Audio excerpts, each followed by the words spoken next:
Hey, Pastor Dan here with our 19th installment of Proverbs Practicals from Dexter Gospel Church.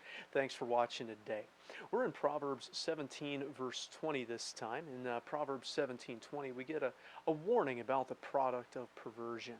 It says, "He that hath a froward heart findeth no good, and he that hath a perverse tongue falleth into mischief." So the word froward is something that we don't use a whole lot. More about that definition in a second.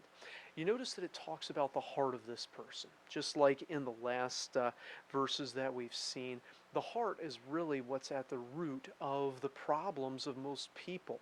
Their problems are revealed to be in their hearts.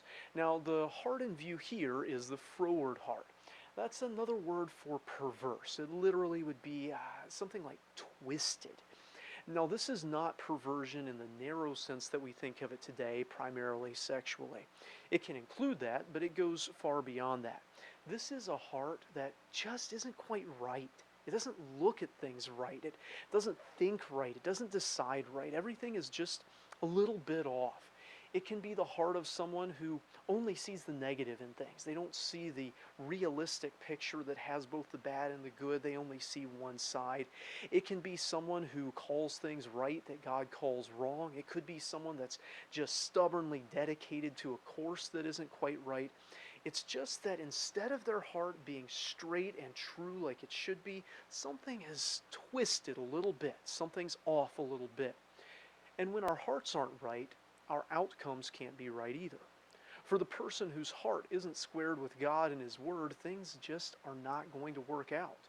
There may be good around them, but they're going to have a hard time seeing it and experiencing it. They won't be able to find it.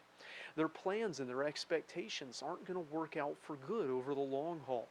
The twisted heart leads to outcomes that aren't good. Now, the second phrase of the verse kind of builds on that. It takes it to the next level. It speaks to the person who has a perverse tongue falling into mischief. So the perverse tongue, what we say, comes from our heart. Jesus said, out of the abundance of the heart, the mouth speaks. Now, this word for perverse has the idea of turning or changing or reversing, where the first one was twisted, and it could be just a little bit off. This one has gone further. Now it's 180 degrees. It's going completely the wrong direction. And now it's not just something lurking inside of them, it's something that they're giving expression to. They're speaking of it. And now it's not just their own destiny that they're affecting. Through their words, they're impacting and influencing others. Our words have an effect on the people around us. And so, because they've gone farther, well, the outcome is worse too.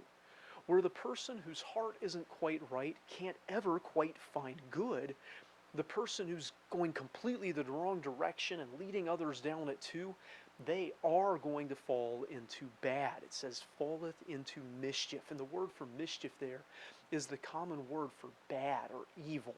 They won't just not find good, they will find bad. They will do wrong and they will end in disaster. It all starts in the heart.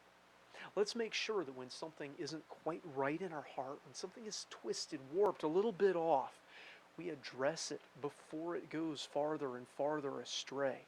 Let's address it before it starts spilling out into our words and affecting other people.